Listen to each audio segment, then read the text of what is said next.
Now, we want to switch gears now and turn to the deadly conflict playing out in Yemen. A Saudi defense official says almost 500 Houthi rebels have been killed since the start of its operation against the Shia fighters. A Saudi general says the nine-nation coalition led by his country has carried out 1,200 airstrikes since the end of March. The violence has created a humanitarian crisis.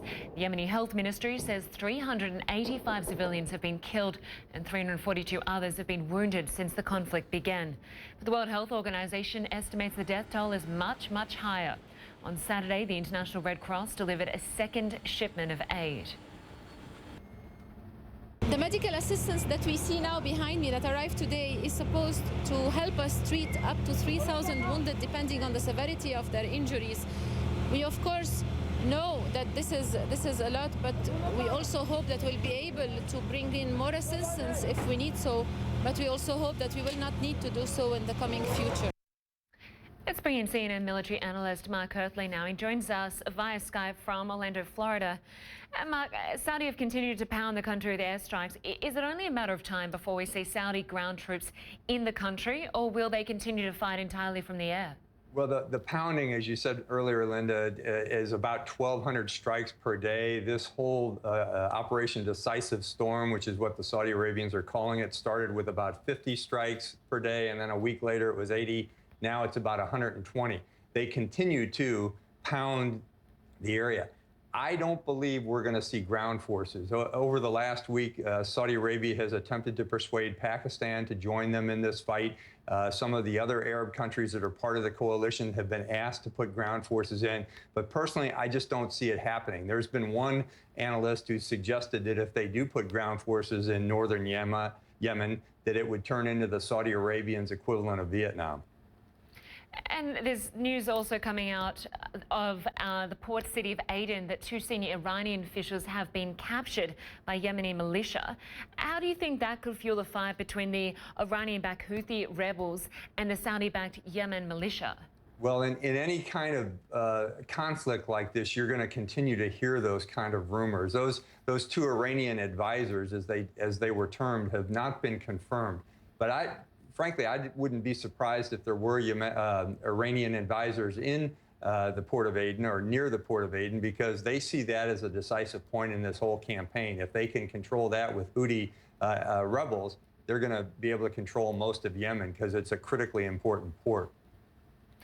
Now, the US is currently providing intelligence and helping with logistics.